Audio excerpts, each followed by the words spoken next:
أعوذ بالله من الشيطان الرجيم بسم الله الرحمن الرحيم والصلاة والسلام على سيدنا Muhammad وآله الطيبين الطاهرين en el nombre de Dios, el compasivo, el misericordioso. Que las bendiciones de Dios sean con el profeta Muhammad y los inmaculados de su familia. Vamos a comenzar una serie de clases bajo el tema el tafsir, la exégesis del Sagrado Corán y sus métodos. Realmente, cuando uno investiga acerca de los libros escritos en relación a este tema, que es el del tafsir, la exégesis del Sagrado Corán, uno encuentra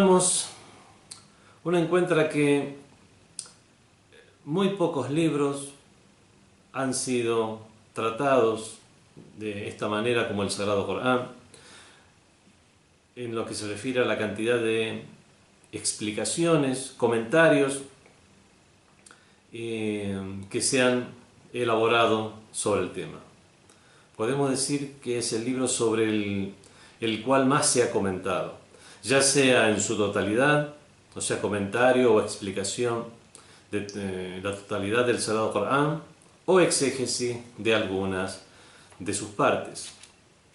También hay explicaciones que se han realizado en el orden en el cual se encuentran las leyes del Sagrado Corán, y también hay exégesis o tafsires que se han realizado de manera temática, o sea, han tomado temas mencionados en el Sagrado Corán a lo largo del Sagrado Corán y los han comentado o explicado. En esta serie de clases vamos a comenzar viendo el vocablo tafsir en el idioma árabe, y un vocablo que se le asocia muchísimo, que es el vocablo ta'wil. Ya veremos cuál es su traducción o el sentido que tiene la palabra ta'wil.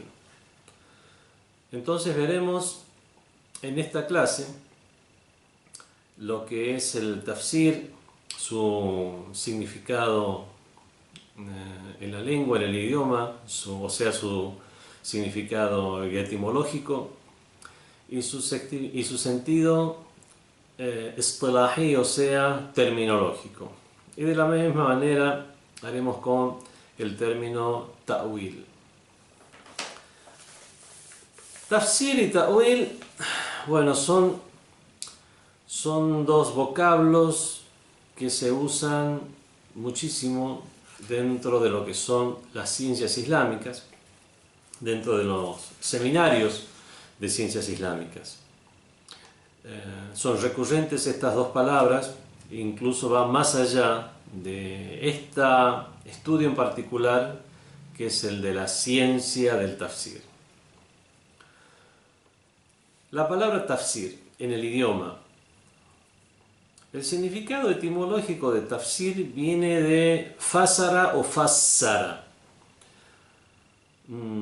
Recordemos que en el idioma árabe las palabras son mayormente de raíz trilítera, puede haber de raíz cuatrilítera y muy raramente de raíces conformadas por cinco letras.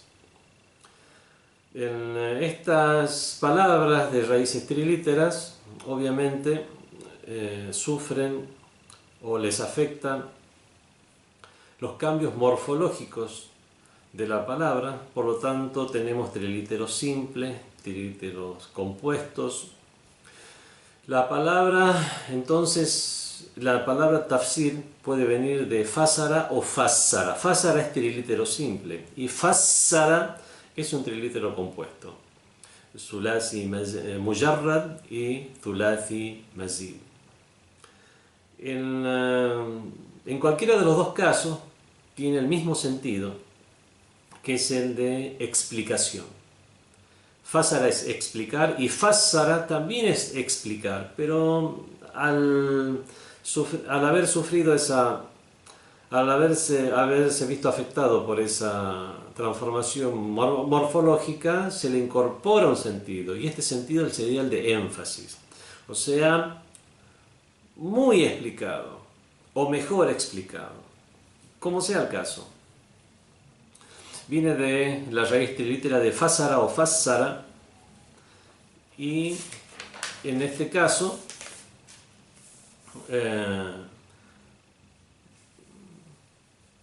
es la mayor parte de los exégetas, los de los mufassirin.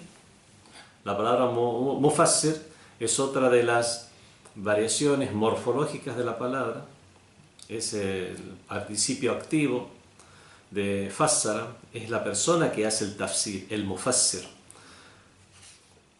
La mayoría de los exégetas, de los mufassirin, usan o explican la palabra tafsir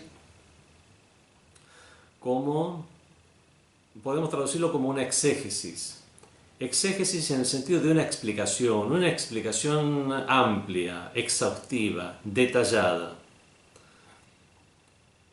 Una palabra necesita tafsir o necesita explicación, obviamente, cuando tiene algún grado de ambigüedad. Las palabras que en idioma árabe, palabras o frases o temas que son sarih, que son explícitos, no necesitan explicación. Ya toda la explicación está contenida en la misma palabra o frase. Entonces, cuando algo tiene un ibham, o sea, una ambigüedad, necesita un tafsir, necesita una exégesis. O cuando algo fue pronunciado de manera general, también puede necesitar un tafsir, una explicación para los detalles. Aun cuando eso que se ha dicho de manera general sea muy claro, pero queda obvio, es obvio que se necesita entrar en detalles sobre un tema, sobre un suceso histórico, sobre la ampliación de una norma, de un juicio. Bueno, todo aquello que necesita una ampliación de su significado también entonces estará sujeto al tafsir. Vemos, este es el significado etimológico. Algunos dijeron que viene también la palabra tafsir, que viene de safar, que significa viaje en el sentido de descubrir, poner al descubierto, o sea, poner en evidencia algo. Podemos decir, hasta un sinónimo, o es un sentido muy cercano a aquello que hemos dicho. Entonces el tafsir, en cualquier caso, es poner al descubierto el sentido de una palabra, de una frase o de un suceso. Veamos ahora cómo fue utilizada esta palabra en el mismo Sagrado Corán. Fue utilizada una sola vez en todo el Sagrado Corán esta palabra. Es en la aleya número 33 de la sura Al-Furqan. Allá donde dice: A'udhu billahi minash shaitanir rajim, bismillahir rahmanir rahim. ولا يأتونك بمثل إلا جئناك بالحق وأحسن تفسيرا صدق الله العلي العظيم. Cuando dice y no te traen ningún ejemplo sin que nosotros hayamos venido con la verdad y con la mejor explicación. Aquí incluso en las diferentes traducciones que se han hecho al castellano del Sagrado Corán, vemos que son similares los sentidos, y eso lo encontramos también en las explicaciones en el idioma árabe, que es el original, y en otros idiomas como el persa, donde vemos que el sentido de haber traído la mejor tafsir es la mejor explicación, la mejor aclaración. Por lo tanto, el sentido con el que es usado en el Sagrado Corán es el mismo sentido que posee en el idioma. Veamos ahora el sentido de tafsir en el istilah, en la terminología. Entre los musulmanes, la palabra tafsir se llama tafsir a la explicación o comentario al Sagrado Corán. Cuando una persona dice tafsir, y es obvio que está hablando acerca de las ciencias islámicas o un tema de las ciencias islámicas, lo primero que viene a la mente es este sentido, que es el de una explicación, exégesis, comentario al Sagrado Corán. Ahora sí tenemos diferentes definiciones hechas por los sabios islámicos a lo largo de los tiempos de lo que es el tafsir.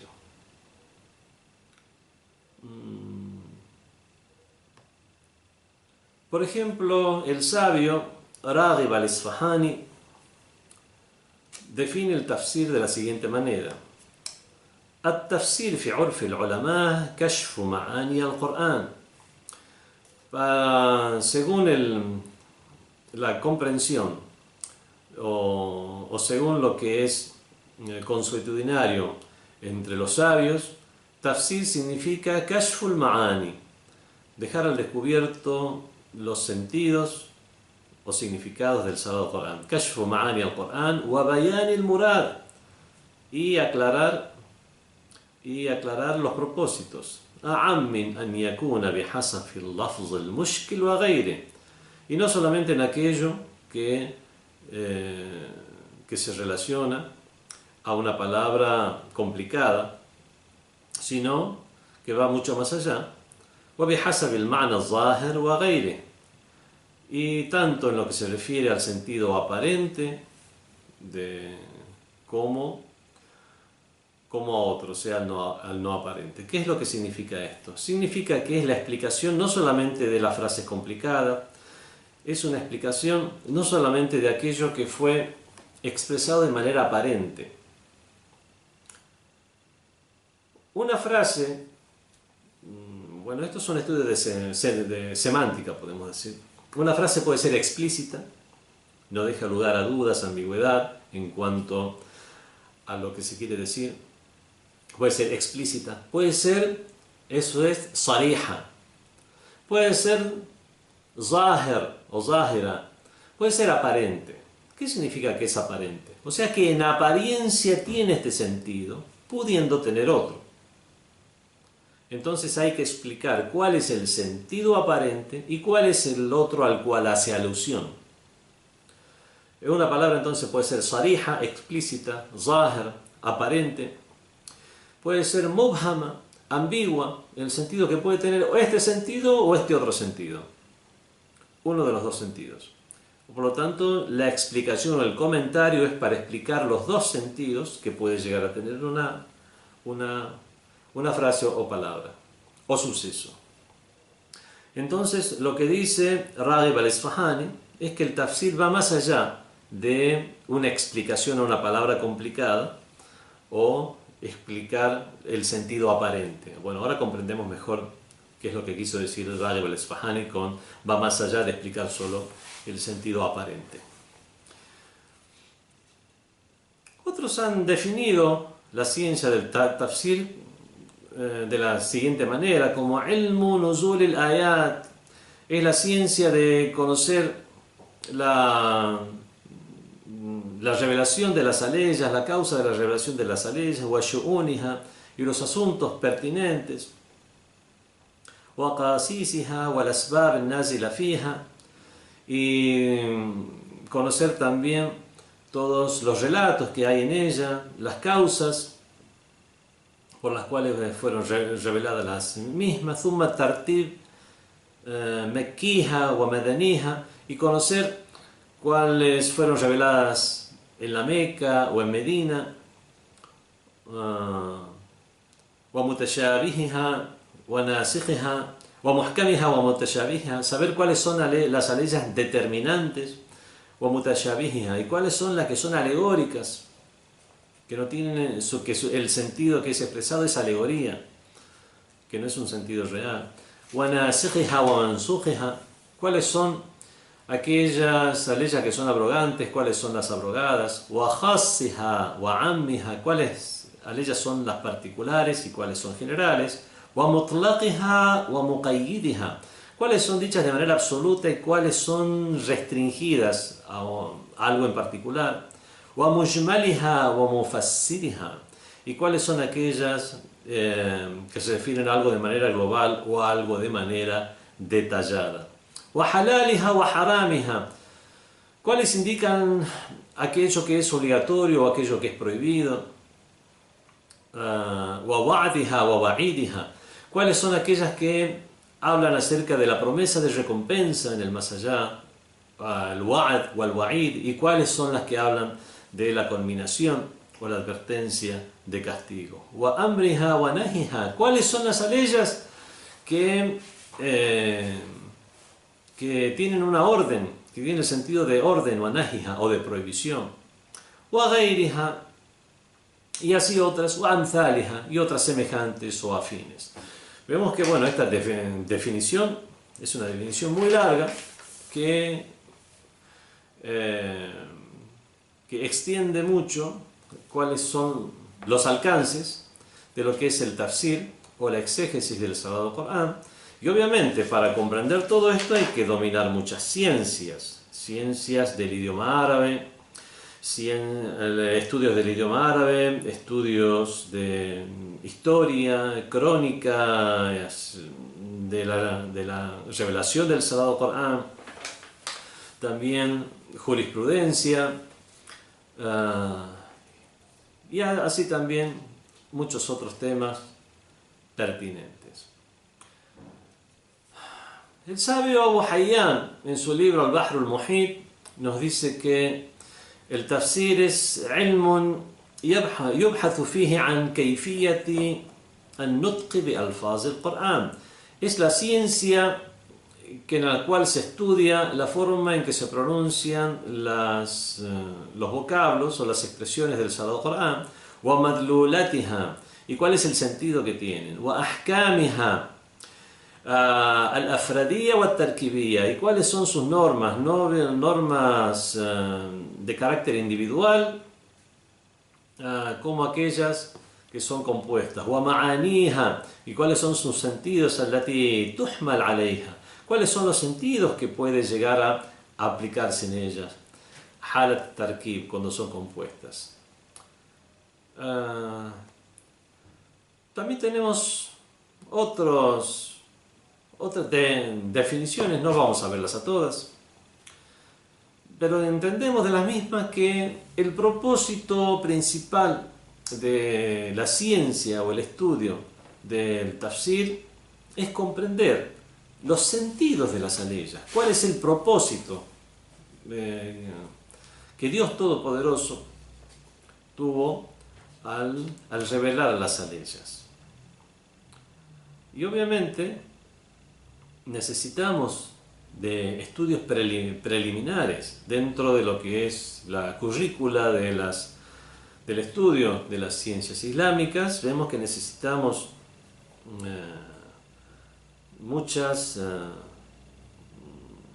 disciplinas, haber estudiado varias disciplinas antes de adentrarnos en el estudio de la exégesis del Sagrado Corán.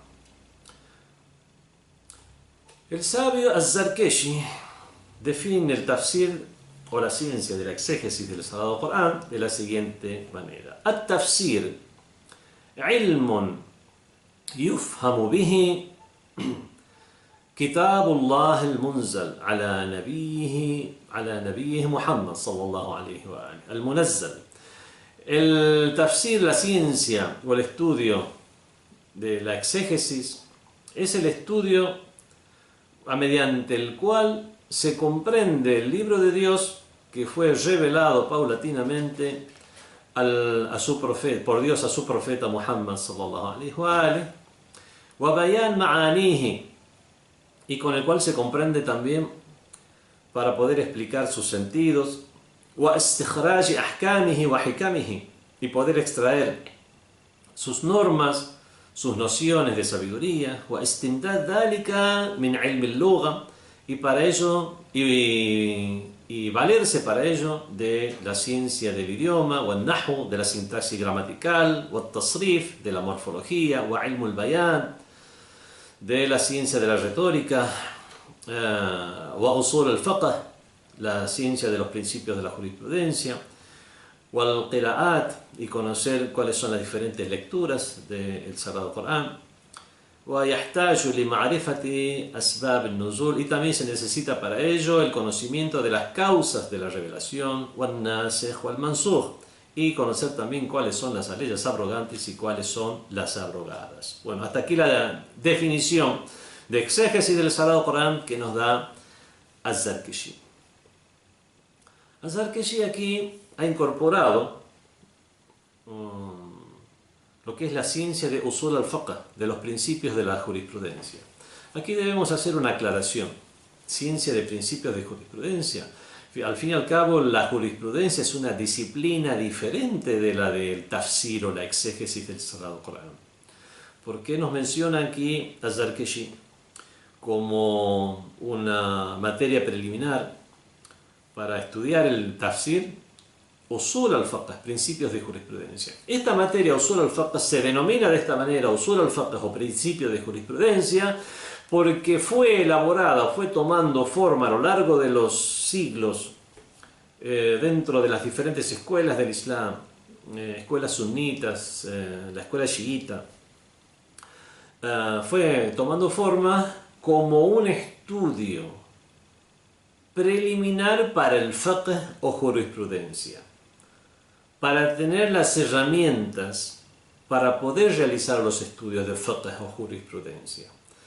Pero podemos decir que no solamente sirve a lo que es la jurisprudencia, porque son estudios relacionados a la semántica, son estudios de lógica, son estudios,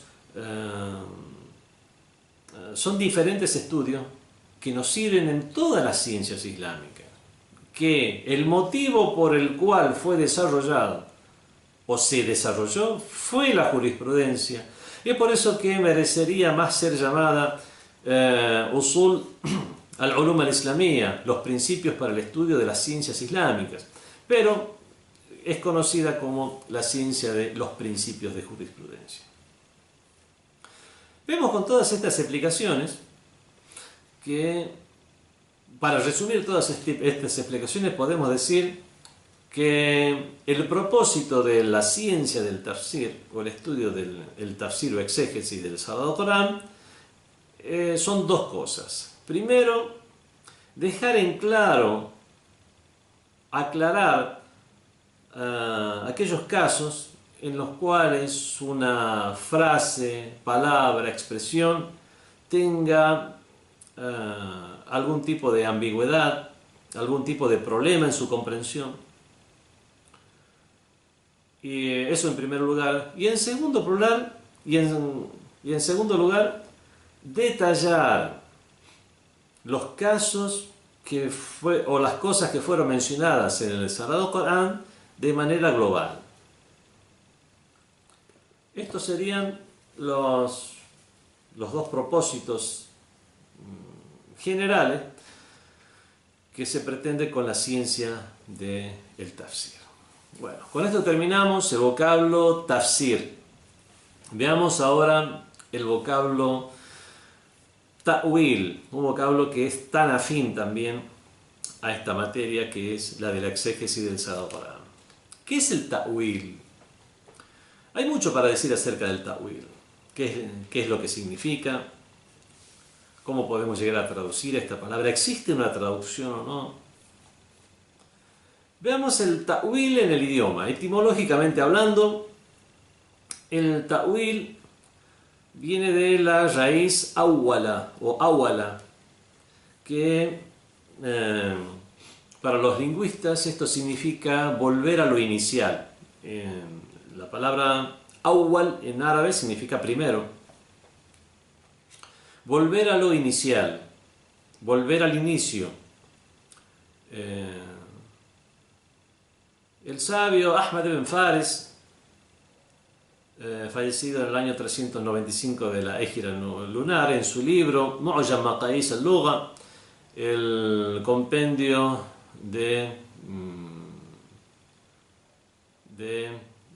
Maqayis al-Lugha, podemos traducirlo como las diferentes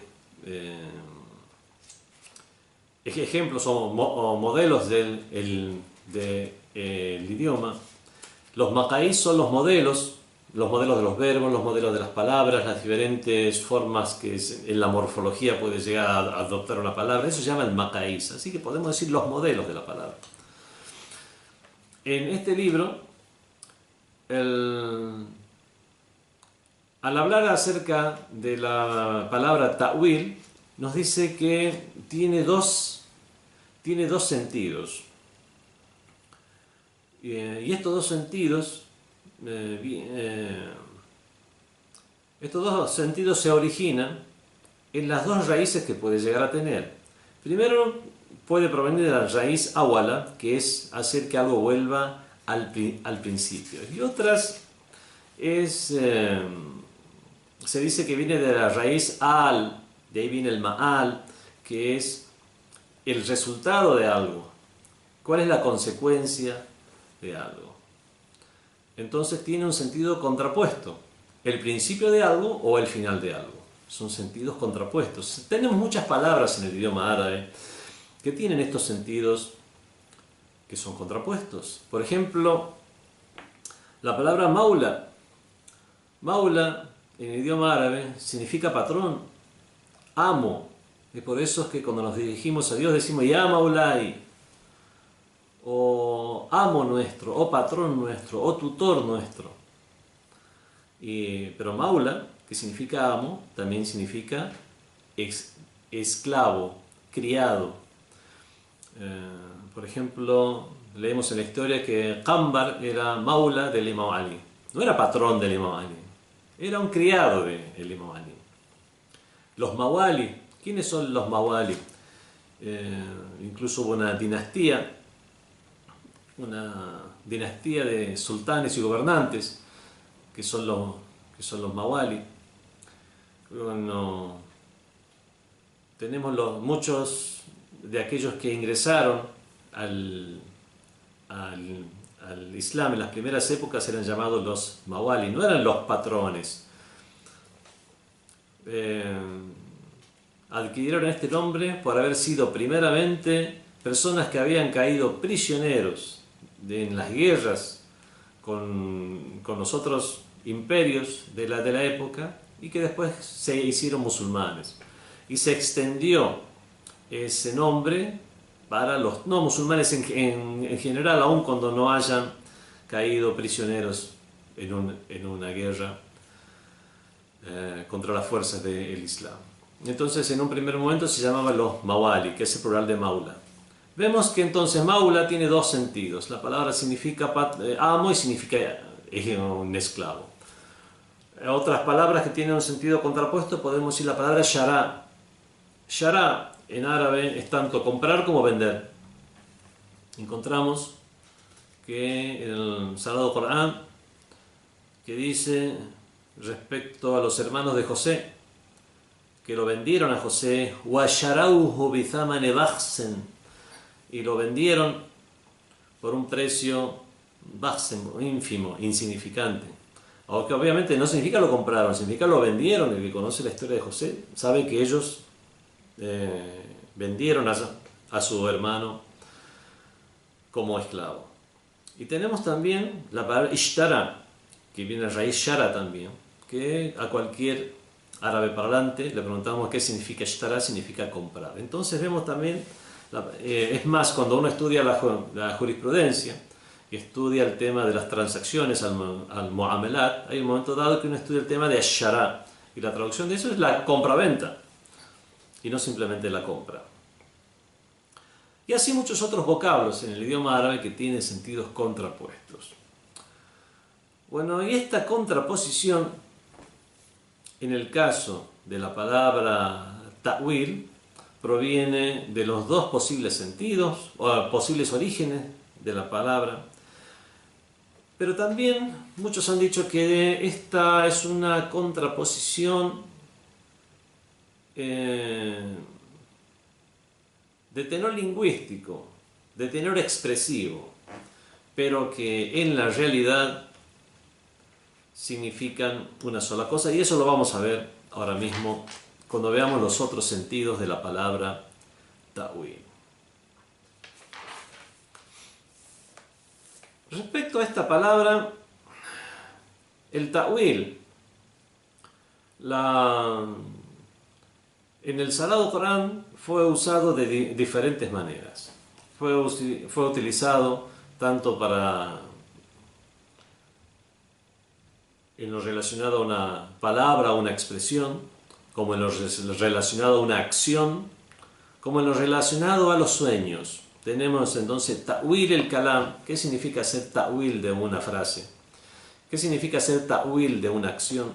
¿Y qué significa hacer ta'wil de un sueño?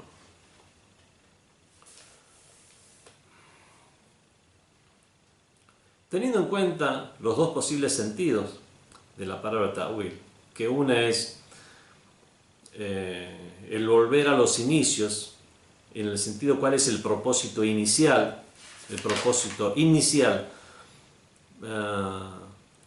o el ma'al o el resultado, puede tener los dos sentidos de propósito inicial o resultado propuesto, o concreción de algo o verificación de algo. Entonces, puede tener el sentido de propósito inicial y el sentido en aparentemente contrapuesto, que es el del resultado propuesto, la concreción o la verificación de algo.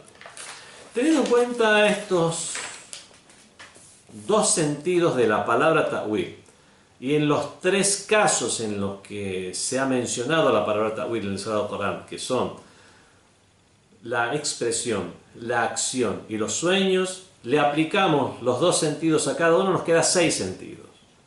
Uno, el propósito inicial de una frase, el resultado propuesto de una frase o procurado.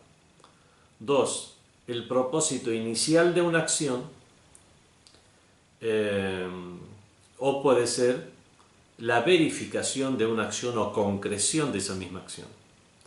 Y 3, el propósito de un sueño o la verificación de ese sueño. Y eso lo vamos a ver en estos sentidos con ejemplos del mismo Sagrado Corán. Primero, entonces, el propósito de las palabras, el propósito recóndito en las palabras. Podemos decir que toda persona que se expresa oralmente tiene un propósito por el cual se está expresando. Por ese propósito utiliza frases, utiliza palabras que hace llegar a su interlocutor. En relación al Sagrado Corán podemos decir que Dios, Allah subhanahu wa ta'ala, tiene un propósito, es el ta'wil, y la forma en que nos hace llegar ese propósito es a través de palabras que son reveladas, y ese es el tanzil o revelación. La revelación entonces puede ser con un caso de aplicación de ese propósito o algo que englobe a todos los casos de aplicación. Por ejemplo, hay un propósito en la prohibición del embriagante, y en las aleyas del Sagrado Corán, al hablar del jamar, que sería la traducción, es el vino, es la uva que Jumbera significa que se la ha cubierto, que se la ha tapado para que se fermente, y el jamar es la uva que se ha cubierto para que se termine fermentando. Es el vino. En relación al vino,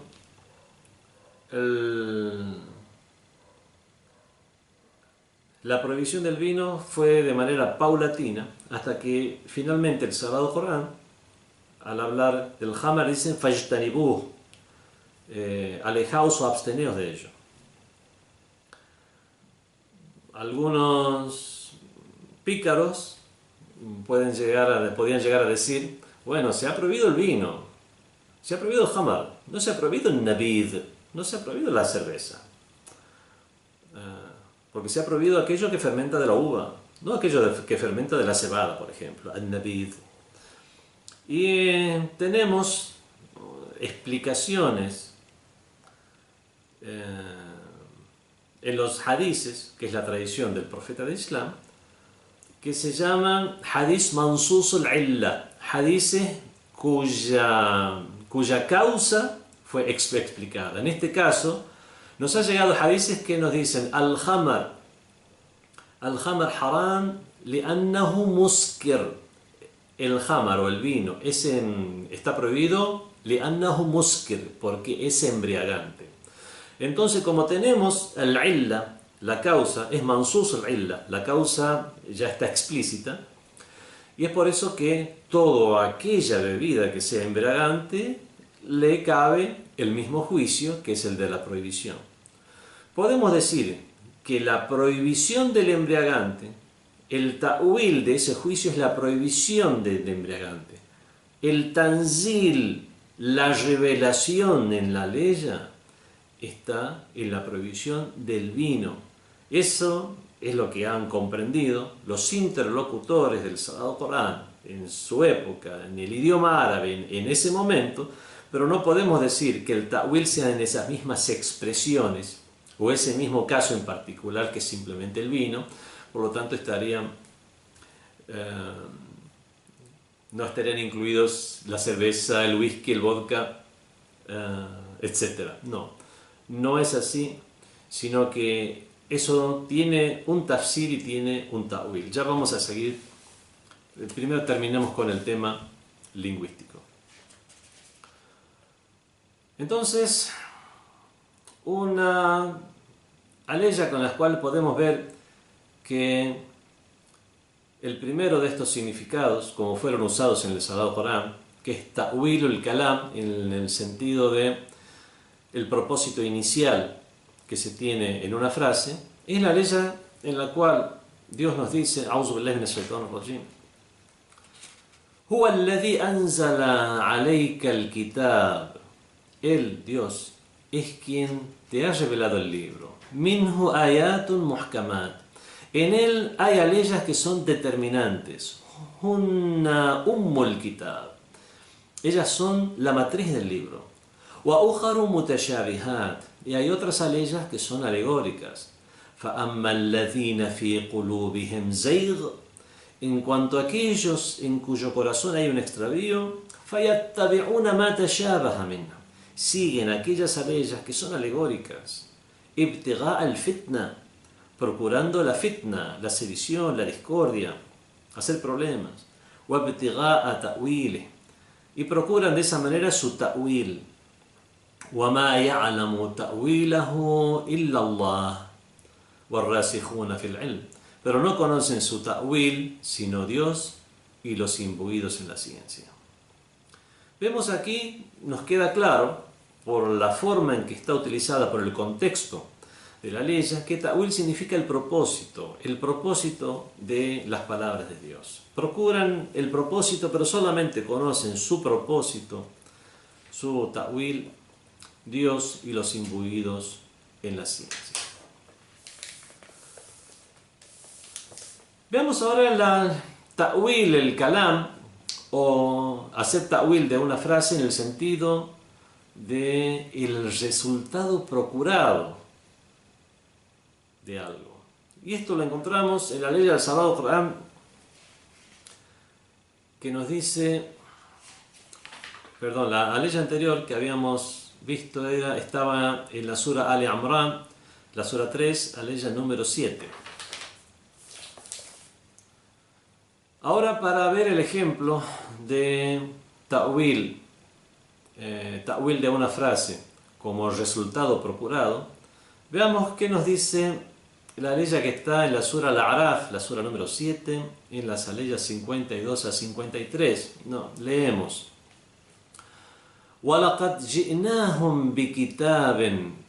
Les hemos traído un libro, فَصَّلْنَاهُ, que lo hemos detallado, عَلَى عِلْمٍ, a sabiendas, هُدًى وَرَحْمَةً, que es guía y es misericordia, لِقَوْمٍ يُؤْمِنُونَ, para la gente que cree. هَلْ يَنْظُرُونَ إِلَّا تَأْوِيلَهُ يَوْمَ يَأْتِي تَأْوِيلًا. Y van a ver cuál es su ta'wil el día que llegue su ta'wil. Y se refiere aquí al día del juicio final. ¿Qué significa ver el ta'wil? Y estamos hablando de la gente que cree. O podemos decir que es el sentido o el propósito de las palabras y que únicamente en el día del juicio final los creyentes en ese día van a ver cuál es su ta'wil. Vemos que van a ver el resultado. Aquí significa el resultado. Y esto lo encontramos también en la ley de la sura Yunus, la sura número 10, en las aleyas 37-39, donde leemos: وَمَا كَانَ هَذَا الْقُرْآنُ أَنْ يُفْتَرَى مِنْ دُونِ اللَّهِ. Y este Corán no puede haber sido inventado fuera de Dios, وَلَكِنْ تَصْدِيقَ الَّذِي بَيْنَ يَدَيْهِ, sino que es una verificación de aquello que está entre las manos. وَتَفْصِيلِ الْكِتَابِ, y es una explicación o detallamiento del libro, لَا رَيْبَ فِيهِ, de un libro que es indubitable, min rabbil alamin, que procede del Señor del universo. Am yaquluna iftarah, algunos dicen lo ha inventado. Qul, di, fa'tu bi suratin mithlihi, traed una sura semejante, o sea, un pequeño capítulo del Sagrado Corán.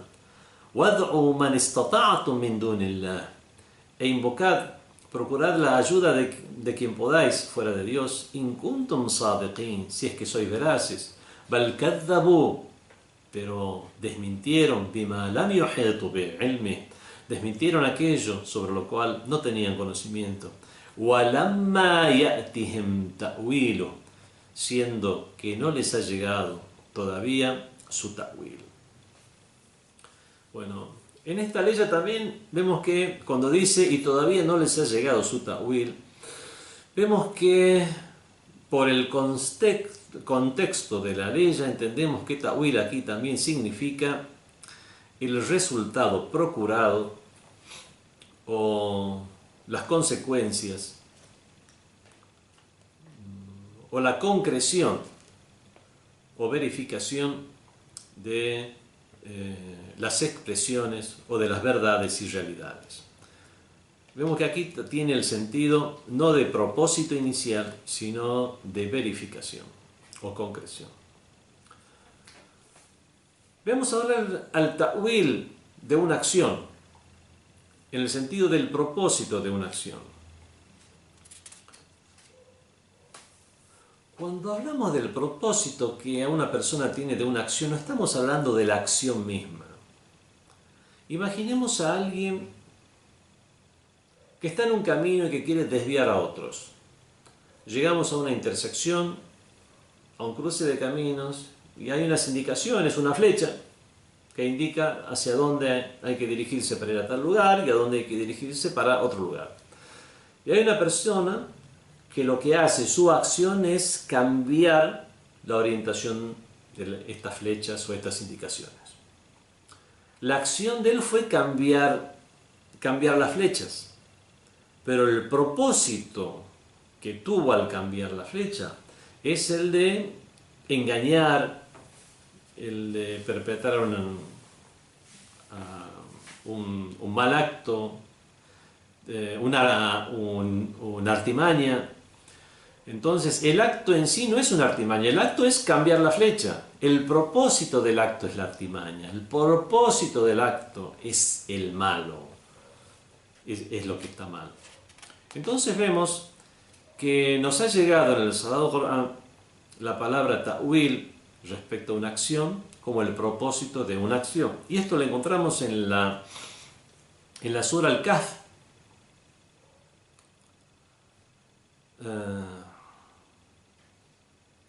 En las aleyas, que es la Sura 18, en las aleyas 78, 79 y 82,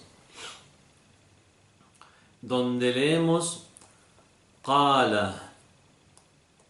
Y aquí está hablando esta aleya acerca de la historia del profeta Moisés, Musa alayhi salam, con el Khadr, con Sayyidina al-Khadr, que es maestro de Moisés, que le había pedido que Moisés fue a buscarlo por orden de Dios para que aprendiese cosas de él.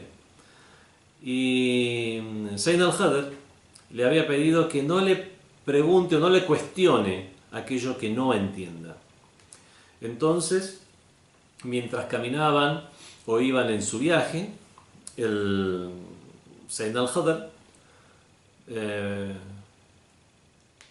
bueno, no voy a contar la historia en detalle, hundió una lancha que les acababan de hacer el favor de cruzarlo de un lugar a otro río. Después de que le hicieron el favor, Sayyidina al-Khadr hundió esa lancha, hizo un agujero en la lancha para que se hundiera. Bueno, y Sayyidina Musa, Moisés, con él sea la paz, cuestionó: ¿por qué hiciste eso? ¿Nos acaban de hacer el favor? Otra fue que mató a un jovencito en un lugar. Y otra fue que después de pasar por un pueblo donde les negaron alimento, antes de salir de ese lugar o ese pueblo donde les negaron alimento, Sayyidina al-Khadr lo que hizo fue una pared que estaba por caerse, fue componerla para que no se cayera, y arregló esa pared. Entonces, otra vez Moisés alayhi salam lo cuestionó, siendo que Sayyidina al-Khadr le había pedido que no le cuestione. Y vemos que cuando le cuestionó por tercera vez, Sayyidina al-Khadr le dice, y leemos en el Sagrado Corán, Qala, dijo, Hada firaqun bayni wa baynak. Aquí es donde nos separamos. Sa'unabbi'uka bita'wili ma lam tastati' alayhi sabra. Y ahora te voy a informar el ta'wil de aquello para lo cual no tuviste paciencia.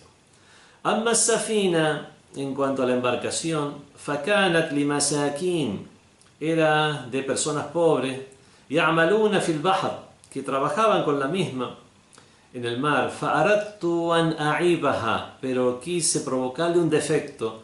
Wa kana wara'uhum malikum ya'khudhu kulla safinatin ghasba, porque atrás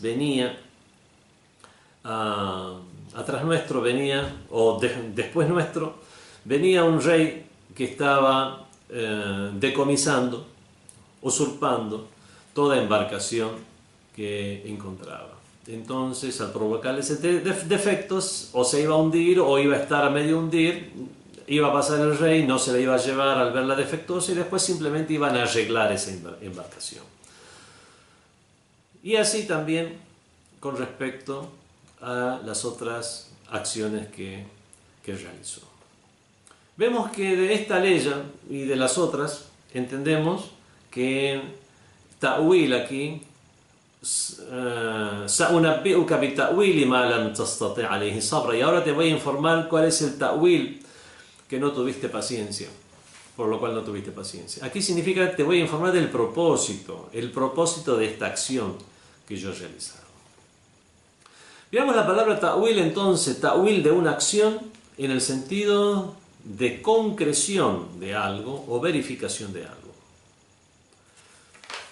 Esto lo encontramos en la ley que dice: Ya ayyuhalladhina amanu, o creyentes, o vosotros que creéis, ati'u Allah, obedeced a Dios, wa ati'u rasul, y obedeced al mensajero, wa ulil amri minkum, y a los dotados de autoridad de entre vosotros. Fa in tanaza'tum fi shay', si es que discutir respecto a algo, faradduhu ila Allahi wa rasul, referidlo a Dios, referíos en ello a Dios y al mensajero, in kuntum tu'minuna billahi wal yawmil akhir, si es que creéis en Dios y en el último día. Dhalika khair, eso es mejor. Wa ahsanu ta'wila, y es el mejor ta'wil. Significa que si realizan tal acción, que es la acción correcta, eso será el mejor ta'wil. Obviamente aquí no se refiere a un propósito, no se refiere a un sentido. Aquí se refiere a eso tendrá el mejor resultado propuesto. Eso será la mejor concreción de una acción o la mejor forma en que se verificará su condición de creyentes o la condición de buena acción de tal acción. Vemos que aquí ya habla de un resultado. O también la ley que dice wa awful kaila, y sed justos al dar el peso. Id kiltum, al dar el peso. Wazinu bil qist, y también al dar la medida, y hacerlo con equidad, bil qistas al mustaqim, de una manera recta, con dhalika khair, eso es lo mejor, wa ahsanu ta'wila, y eso es lo que tendrá un mejor ta'wil. Obviamente aquí no se refiere a un propósito, sino a un resultado. Veamos la palabra ta'wil usada en el Sagrado Corán respecto a los sueños. Ta'wil ru'ya, ta'wil de los sueños en el sentido del propósito de un sueño. ¿Cuál es la interpretación de un sueño? Los sueños pueden llegar a ser sueños verídicos, pero en la mayoría de los casos no son así. En la mayoría de los casos son, como el mismo Sagrado Corán nos menciona, son adghasu ahlam, son confusión de sueños. Algunos sueños son verídicos, en el sentido que están conformados con datos que tenemos o que hemos accedido a los mismos de manera espiritual, y con esos datos se ha elaborado el sueño. Ahora, hay personas que pueden llegar a interpretar un sueño o conocer su propósito a través de, podemos decir, llegar a recuperar esos datos contenidos en el sueño, que no necesariamente siempre un sueño tal como es soñado tiene esa misma interpretación. Como sea, ahora estamos hablando acerca del sentido de ta'wil al-ru'ya, que tiene el sentido de interpretación del sueño o propósito inicial del sueño, y eso lo encontramos por supuesto en la sura de José. En la sura número 12, en el capítulo número 12, allá en las aleyas, la número 6, después la número 21 y después la número 101, donde encontramos estas tres aleyas. La primera dice: وَكَذَلِكَ يَجْتَبِيكَ رَبُّكَ, y así es como te ha elegido Dios, te ha escogido Dios, وَيُعَلِّمُكَ مِنْ تَأْوِيلِ الْأَحَادِيثِ, y te enseñará o te enseña la interpretación el ta'wil de los sueños. وَكَذَلِكَ, después en la ley número 21 dice: وَكَذَلِكَ مَكَّنَّا لِيُوسُفَ فِي الْأَرْضِ, así es como entronamos o dimos poder a Yusuf, a José en la tierra, وَلِنُعَلِّمَهُ مِنْ تَأْوِيلِ الْأَحَادِيثِ, y para enseñarle el ta'wil de los sueños. Y en la ley número 101 vemos que de boca de mismo José dice: Rabbi qad ataytani min al-mulk, Dios mío, me has dado parte del reino, me has dado el poder, وَعَلَّمْتَنِي مِنْ تَأْوِيلِ الْأَحَادِيثِ, y me has enseñado el ta'wil de los sueños. Aquí también por el contexto de las aleyas comprendemos que es la interpretación del sueño, es conocer el propósito de esos sueños.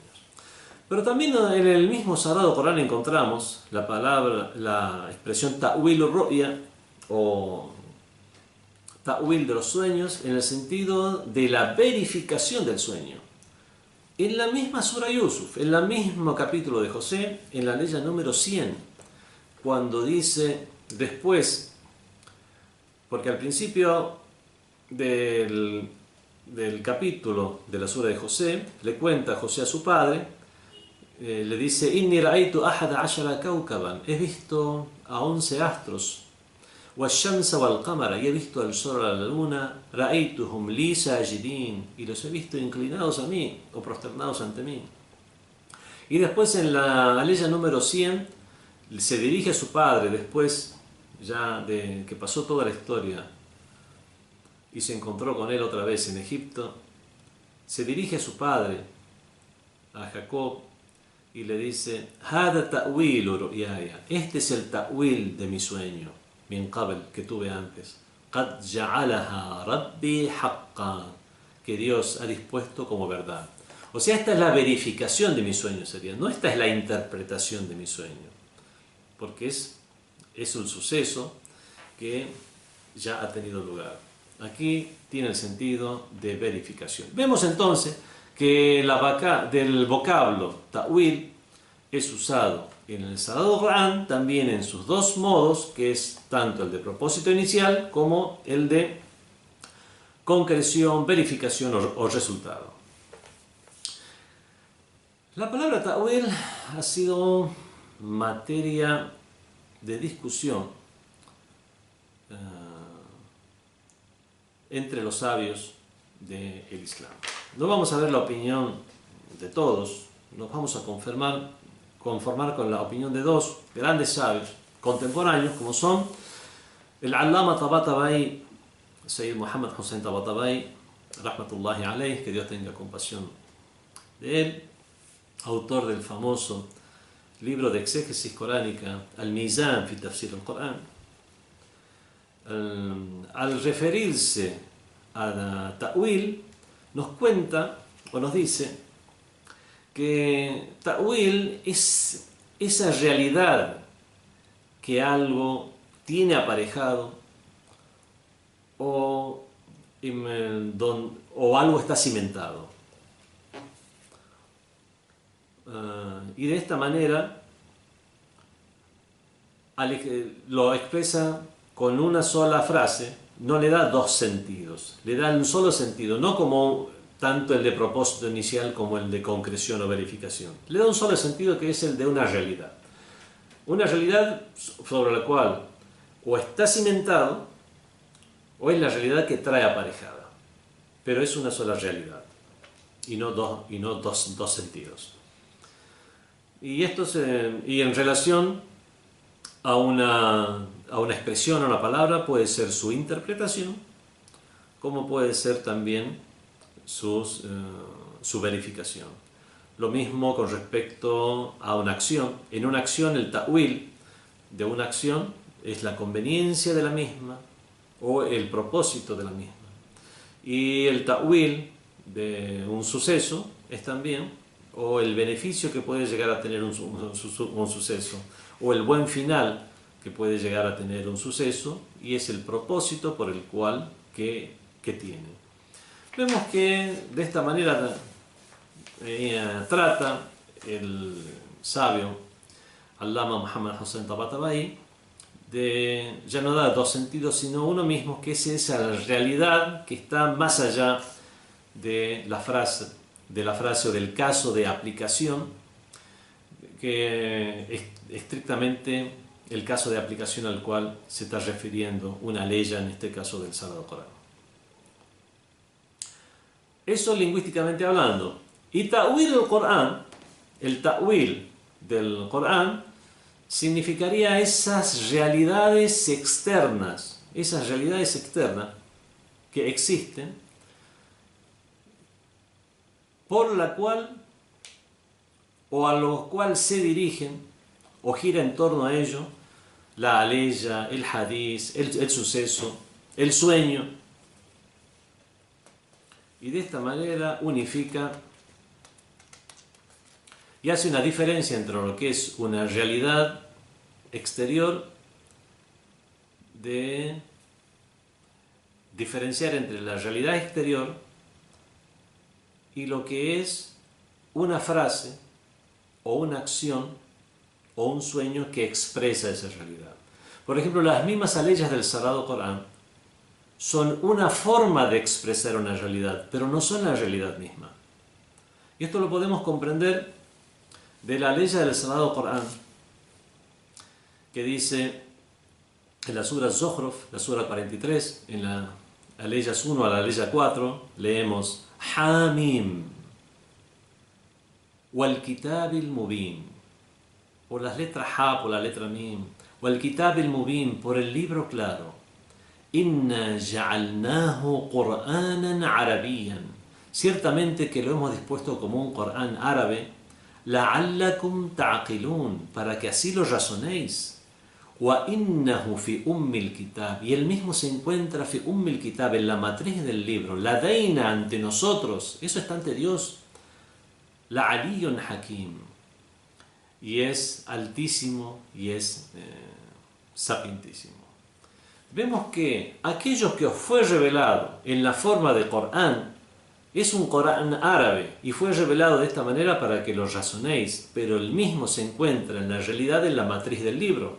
O sea, no se encuentra exactamente en el idioma árabe, no se encuentra exactamente porque en el más allá, si hay un idioma es el idioma árabe, como dicen los hadices, pero podemos llegar a comprender que si hubiera sido revelado en China, un libro sagrado, hubiera sido revelado en chino. Fue revelado en arameo el Evangelio porque Jesús hablaba arameo entre su pueblo que hablaban el arameo. Fue revelado, Ja'alnahu Qur'anan Arabiyyan, lo hemos dispuesto árabe, la'allakum ta'qilun, para que lo razonéis. Pero el mismo, en general, el Corán, la realidad del Corán no tiene un idioma. La realidad del Corán es algo que está mucho más allá de las restricciones o limitaciones de un idioma. Hubo un tema en las primeras centurias del Islam que fue motivo de debate, fue motivo de conflictos.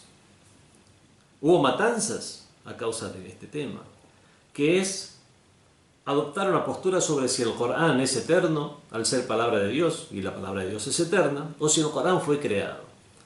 Estaban los Ahlul Hadith, aquella corriente teológica de Darul Hadith, de Ahlul Hadith, y después su natural desarrollo que tuvo al convertirse en los ash'aritas. Tanto los Ahlul Hadith como los ash'aritas sostienen que el Corán no fue creado. En cambio los mu'tazilitas, estas son todas escuelas dentro de lo que es el sunnismo. Los mu'tazilitas decían que el Corán es palabra y la palabra fue creada. Por lo tanto, hubo grandes conflictos entre aquellos que sostenían que el Corán no fue creado y aquellos que sostenían que el Corán sí fue creado.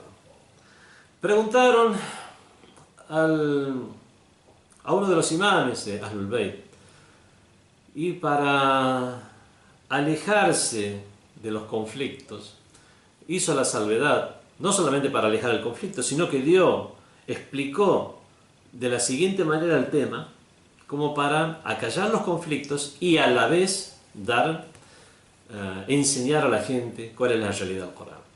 Si con Sagrado Corán se refieren a estas letras impresas en papel, a estas letras de esta forma que están escritas, obviamente eso es creado, eso es creación. Ahora, si con Sagrado Corán se refieren a la realidad contenida en el conocimiento eterno de Dios, en ese sentido podemos decir que el Corán no ha sido creado. Vemos que con esta respuesta nos deja en claro, si bien con esto solucionó un conflicto el imán, comprendemos también la diferencia que existe entre la realidad de algo y la concreción o verificación o revelación de algo. Con esto podemos llegar a comprender también cómo el ta'wil del Sagrado Corán son esas esas realidades existenciales, una realidad existencial a la cual llamamos Sagrado Corán. Y ese es el ta'wil del Corán. Esa es la opinión de Allama Tabatabai. Otro sabio contemporáneo, como es el fallecido recientemente, hace unos años fallecido, Ayatollah Muhammad Hadi Ma'rifat, conocido también como experto en temas del Sagrado Corán, en su libro Tamhid fi Ulum al-Qur'an, nos da dos significados de ta'wil. Simplifica el asunto, dice: ta'wil con respecto a las aleyas que son alegóricas, que son mutashabih, es darle el aspecto correcto. ¿Cuál es el aspecto correcto de estas aleyas que son alegóricas? Y con respecto a las aleyas que no son mutashabih, que no son alegóricas, sino que se expresan en su sentido real, es ver cuáles son los aspectos ocultos que tiene la aleya. Y esto lo toma del hadith del Imam Ja'far Sadiq alayhi salam, que nos dice: el Corán tiene lil Qur'ani batinun wa zahirun, o zahirun wa batinun. El Corán tiene un aspecto aparente y tiene un aspecto oculto. Wa li kulli batinin batin, y cada aspecto oculto tiene a su vez otro aspecto oculto. Y la sab'ati abtunin, hasta 7 niveles. Entonces, si cada ley tiene un aspecto aparente y a su vez tiene un aspecto oculto, conocer ese aspecto oculto de las aleyas, sería en este caso hacer un ta'wil de las aleyas. Esto nos lo explica el Ayatollah, el fallecido Ayatollah Muhammad Hadi Ma'rifat. Y esto es en resumen la explicación de cómo se ha usado la palabra ta'wil en el Sagrado Corán. Ahora vemos en la terminología, los sabios islámicos a lo largo de los tiempos, cómo han usado este término. Muchos han considerado que ta'wil es un sinónimo de tafsir. Los dos significan exégesis o interpretación. Tafsir es exégesis o comentario o explicación, y ta'wil es interpretación. Otros dijeron que ta'wil es una tafsir berra'i, o sea, berra'i. Es una interpretación a título personal, lo leemos esto en los libros de antiguos sabios, que awwalahu, o lo ha considerado o lo ha interpretado de esta manera fulano de tal. Considerar que es un ta'wil es la opinión particular de alguien. Se ha usado en los libros islámicos, de estudios islámicos, de la siguiente manera también, como tafsir batini, y esto coincide con lo que dijo el Ayatollah Muhammad Hadi Ma'rifat, que es la explicación oculta de las aleyas. Y otro uso que ha tenido en los libros de estudios de las ciencias islámicas, que el ta'wil es considerar el sentido de mayor peso en una explicación, y eso es el ta'wil. Una palabra, una frase puede tener varias explicaciones. Aquella explicación que tiene mayor peso, se le considera que ese es el ta'wil de la aleya. Eso es como ha sido usado dentro de las ciencias islámicas. En cualquier caso, hay una relación,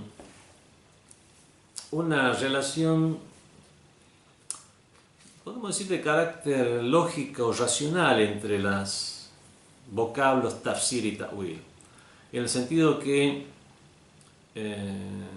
todo tafsir es un ta'wil, que toda exégesis del Sagrado Corán conlleva un ta'wil, pero no todo ta'wil conlleva una explicación y una exégesis, sino que ta'wil sería un concepto mucho más amplio que el de tafsir. El sentido de ta'wil ha sido las explicaciones que se han dado al respecto han sembrado la polémica a lo largo de los años, pero con estas explicaciones podemos llegar a comprender los diferentes usos y podemos llegar a comprender por qué a veces en las traducciones lo vamos a encontrar como si fuera un sinónimo de tafsir, o a veces como que es el aspecto más oculto, el aspecto oculto o la realidad oculta a la cual se refiere una ley del Sagrado Corán, y otras explicaciones más. Bueno, nos contentamos con esto como introducción para el estudio de lo que es el tafsir y sus métodos en las ciencias islámicas. Wassalamu alaikum wa rahmatullahi wa barakatuh.